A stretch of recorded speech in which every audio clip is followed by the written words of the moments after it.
दीदी मुझे बहुत डर लग रहा है। मम्मा अभी तक घर क्यों नहीं आई? दीदी मम्मा कहाँ चली गई? अरे लाडो तुम बिल्कुल मत रो, मम्मा गई है दाना लेने। दीदी इतनी रात हो गई है, मुझे बहुत डर लग रहा है और मुझे बहुत जोर की भूख भी लगी है। दीदी मुझे बहुत डर लग रहा है। अरे लाडो तुम मेरे पास आओ और मुझे गले से लगा लो, देखो तुम्हें बिल्कुल डर नहीं लगेगा। लाडो मम्मा आ ही रही होगी, बस थोड़ी देर हमें और इंतज़ार करना पड़ेगा। क्या पता बारिश की वजह से मम्मा कहीं रुक गई हो, इसलिए उन्हें लेट हो गया है। लाडो तुम अब बिल्कुल नहीं रोगी, तुम्हारी बड़ी दीदी तुम्हारे साथ है, तुम्हें कुछ नहीं होने देगी। ऐसे दोनों बहनें एक दूसरे से बातें कर रही थी।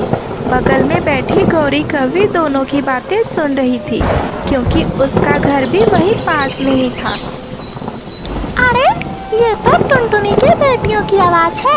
आखिर क्या हो गया जो ये दोनों चिल्ला रही हैं और बारिश भी इतनी तेज हो रही है कि मैं क्या बताऊं। मुझे जाकर जल्दी से पता करना होगा कि आखिर हुआ क्या है। ऐसे कहकर गौरी कवि टुनटुनी की दोनों बेटियों के पास आती है और कहती है, अरे बेटा क्या हो गया? अरे तुम दोनों क्यों रो रहे हो? और टुनटुनी कहाँ है? इतनी रात हो गई और बारिश भी इतनी तेज आ रही है, आखिर वो कहाँ है? काकी मम्मा शाम से ही बाहर गई है दाना लेने के लिए और अभी तक घर वापस नहीं आई। काकी देखो ना, बारिश कितनी जोर से आ रही है और लाडो भी बहुत ज़्यादा डर गई है। इसे भूख भी बहुत जोर की लगी है, लेकिन मम्मा अभी तक घर वापस नहीं आई। अरे बेटा तुम दोनों क्यों रो रही हो? क्या हुआ? तुम्हारी माँ नहीं है तो मैं हूँ ना, मैं तुम दोनों का बहुत अच्छे से ख्याल रखूंगी जब तक तुम्हारी माँ नहीं आ जाती। बेटा तुम दोनों एक काम करो, तुम दोनों मेरे साथ मेरे घोंसले में चलो। ऐसे कहकर गौरी कवि दोनों बहनों को अपने पास अपने घोंसले में लेकर जाती है और वहाँ पर गरम गरम रोटियाँ बनाती है और उन्हें खाने को देती है और कहती है, अरे बेटा एक काम करो, तुम दोनों ये गरम गरम रोटियां खाकर सो जाओ, कल सुबह तक तुम्हारी मम्मा आ जाएगी।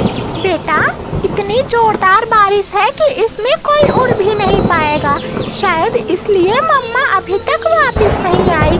क्या पता वो कहीं रुक गई हो। बेटा आप दोनों बिल्कुल परेशान मत हो और जाकर सो जाओ।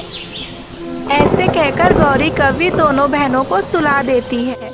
अगली सुबह हो जाती है, बारिश भी बंद हो जाता है, लेकिन टुनटुनी चिड़िया अभी तक घर वापस नहीं आई।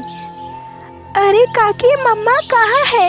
काकी अब तो बारिश भी बंद हो गई और सुबह भी हो गया, लेकिन मम्मा अभी तक नहीं आई। काकी मुझे मम्मा के पास जाना है। अरे बेटा आप दोनों बिल्कुल मत परेशान हो, मैं अभी जाकर आपकी मम्मा को ढूंढ कर लाती हूँ। लेकिन बेटा आप दोनों मेरी एक बात का ध्यान रखना, जब तक मैं वापस ना आऊँ तब तक आप दोनों कहीं नहीं जाओगे। ठीक है काकी आप जाओ, मैं लाडो का ख्याल रखूंगी और अपना भी, लेकिन काकी जल्दी मम्मा को लेकर वापस आना। अरे हाँ बेटा मैं तुम्हारी मम्मा को जल्द ही वापस लेकर आऊंगी। इतना कहकर गौरी कवि उड़ते हुए टुनटुनी चिड़िया को ढूंढने के लिए निकल जाती है। काफी ढूंढने के बाद टुनटुनी चिड़िया एक पेड़ के नीचे गिरी पड़ी दिखाई पड़ती है। अरे टुनटुनी तुम्हें ये क्या हो गया? तुम अपने बच्चों को ऐसे छोड़कर नहीं जा सकती। टुनटुनी तुम्हारे मासूम बच्चों को मैं क्या जवाब दूंगी? मैं कौन सा मुंह लेकर उन लोगों के पास जाऊं? टुनटुनी मैं क्या करूं? मुझे कुछ समझ नहीं आ रहा। भगवान ने तुम्हारे साथ बहुत बुरा किया। ऐसे कहकर गौरी कवि फूट फूट कर रोने लगती है, लेकिन वो करती भी तो क्या, क्योंकि टुनटुनी चिड़िया तो अब इस दुनिया में थी ही नहीं। वो खुद को समझाते हुए दोनों बच्चों के पास जाती है। क्या हुआ काकी? आप अकेले क्यों आए हो? मम्मा कहाँ है काकी? काकी मम्मा कहाँ है? ऐसे दोनों बच्चे रोने लगते हैं। गौरी कौवी दोनों बच्चों को गले से लगा लेती है और कहती है, बेटा, आप दोनों की मम्मा अब इस दुनिया में नहीं रही। आज से मैं ही आप दोनों की मम्मा हूँ। बेटा, मैं आप दोनों का ख्याल बिल्कुल आपकी माँ की तरह रखूंगी। टुनटुनी चिड़िया बहुत ही गरीब चिड़िया थी। वो अपने पति कालू कौवे के साथ एक छोटे से घर में रहा करती थी। अधिक गरीबी की वजह से टुनटुनी चिड़िया रानी मौसी के घर पे बर्तन धोने का काम करती और उसका पति कालू कौवा सेठ कड़कनाथ कौवे के घर पे मजदूरी का काम किया करता। एक दिन टुनटुनी चिड़िया अपने पति कालू कौवे से कहती है, अजी कालू जी, हमारे शादी को कितने दिन हो गए, लेकिन अभी तक हम दोनों माँ बाप नहीं बने। अरे मेरी प्यारी पत्नी, तो क्यों फिक्र करती हैं? अरे हम दोनों बहुत जल्द माँ बाप बनेंगे। ऐसे ही कुछ दिन बीतने के बाद टुनटुनी चिड़िया गर्भवती हो जाती है। ये बात जानकर कालू कौवा बहुत ज़्यादा खुश होता है और अपने पत्नी टुनटुनी से कहता है, अरे टुनटुनी, आज तूने बहुत बड़ी खुशी दी है मुझे। देखो, अब हमारा बच्चा जैसे ही पैदा होगा, हम दोनों उसकी परवरिश बहुत अच्छे से करेंगे। हाँ हाँ कालू जी, हम दोनों उसकी परवरिश बहुत अच्छे से करेंगे। आखिर भगवान ने इतने दिनों बाद हमारी ख्वाहिश जो पूरी की है। ऐसे कालू कौवा और टुनटुनी चिड़िया बहुत खुशी खुशी रहा करते थे।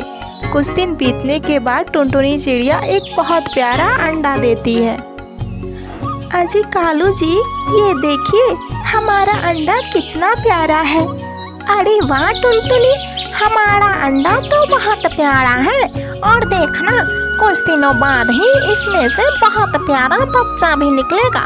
देखो टुनटुनी, आज से तुम काम करने बिल्कुल नहीं जाओगे।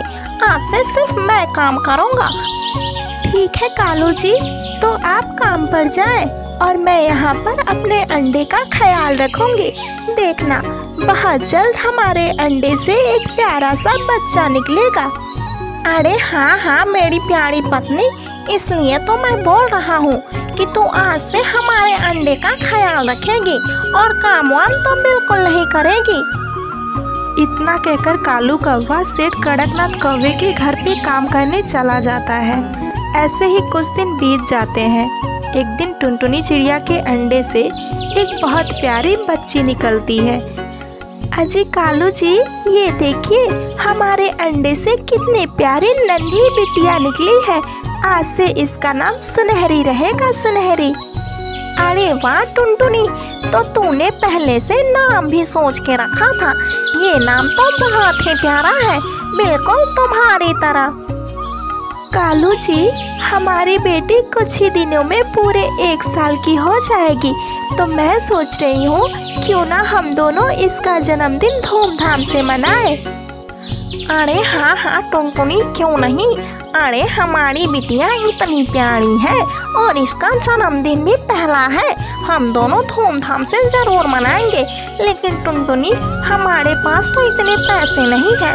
एक काम करता हूँ, मैं सेठ कड़कनाथ कौवे से कुछ पैसे उधार ले लेता हूँ। कालू जी, मैं सोच रही हूँ कि रानी मौसी से कुछ पैसे मांग लूँ। पहले मैं उनके वहाँ काम करती थी। ठीक है टुनटुनी, तो तुम रानी मौसी से कुछ पैसे मांग लो और मैं सेठ कड़कनाथ कौवे से कुछ पैसे एडवांस में ले लेता हूँ। इतना कहकर कालू कौवा सेठ कड़कनाथ कौवे के पास एडवांस में पैसे लेने के लिए चला जाता है और इधर टुनटुनी चिड़िया भी मीनू मौसी के पास जाती है उनसे कुछ पैसे उधार लेने के लिए। सेठ जी, दरवाजा खोलिए, मुझे आपसे बहुत जरूरी बात करनी है। तभी सेठ कड़कनाथ कौवे की पत्नी दरवाज़ा खोलती है और कहती है, अरे तुम कौन हो और इस समय क्या कर रहे हो? मेरे पति को तो 1 दिन की छुट्टी मिलती है, इसमें भी तुम लोगों को चैन से नहीं रहा जाता। तभी वहाँ सेठ कड़कनाथ कौवा आ जाता है और कहता है, अरे कालू, बोलो बोलो, क्या बात है और इस समय कहाँ आना हुआ? अरे सेठ जी, मुझे कुछ पैसे एडवांस में दे दीजिए। मेरे बिटिया की जन्मदिन है। इस बार मैं सोच रहा हूँ कि उसका जन्मदिन बहुत धूमधाम से मनाऊं। अरे वाह कालू, तुझे एडवांस में पैसे चाहिए? न काम के न काज के दुश्मन अनाज के, इतने पैसे तो तू पहले में एडवांस ले चुका है। मैं तुझे 1 भी रुपया नहीं दूंगा, चल भाग यहाँ से। कालू कौवा उदास मन लेकर अपने घर चला आता है तो उसकी पत्नी टुनटुनी चिड़िया कहती है, अजी कालू जी क्या हुआ, कुछ पैसे एडवांस में मिले या नहीं? अरे टुनटुनी क्या बताऊं, सेठ जी ने मुझे धक्के मार के बाहर निकाल दिया। वो कह रहे हैं कि एडवांस में तुझे 1 भी रुपया नहीं दूंगा।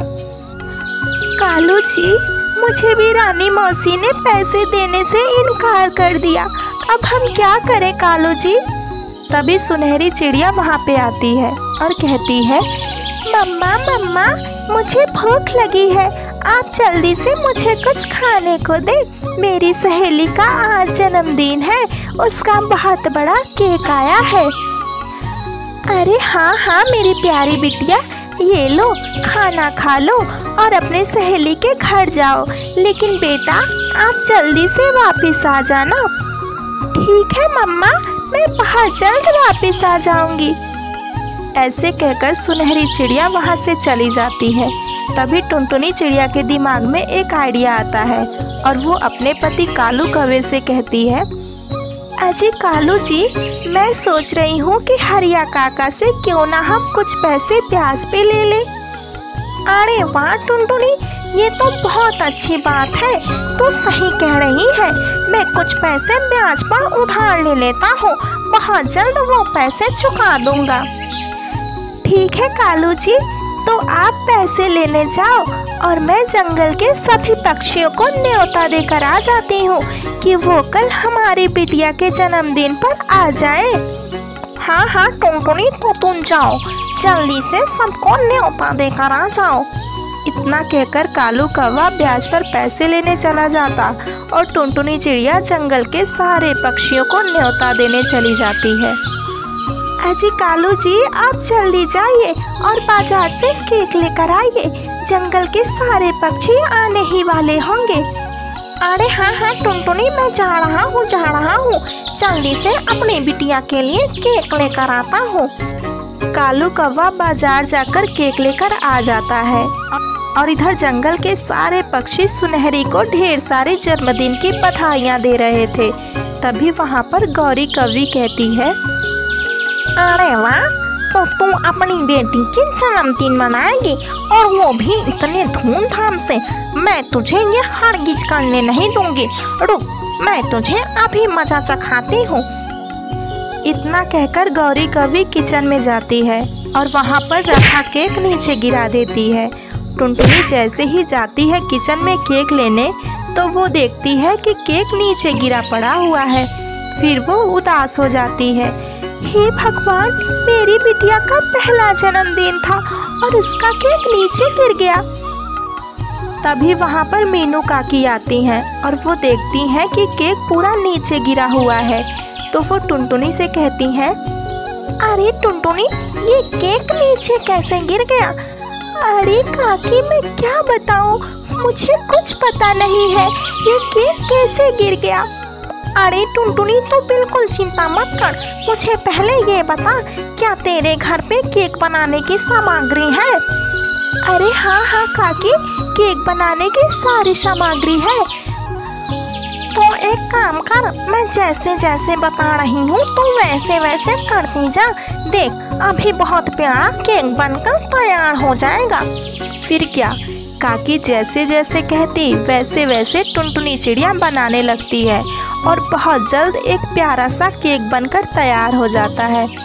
फिर क्या, टुनटुनी चिड़िया बहुत धूमधाम से अपने बेटी के जन्मदिन मनाती है। तो दोस्तों, अगर आज की वीडियो हमारी पसंद आई हो तो प्लीज़ आप लोग कमेंट करके हमें ज़रूर बताएं।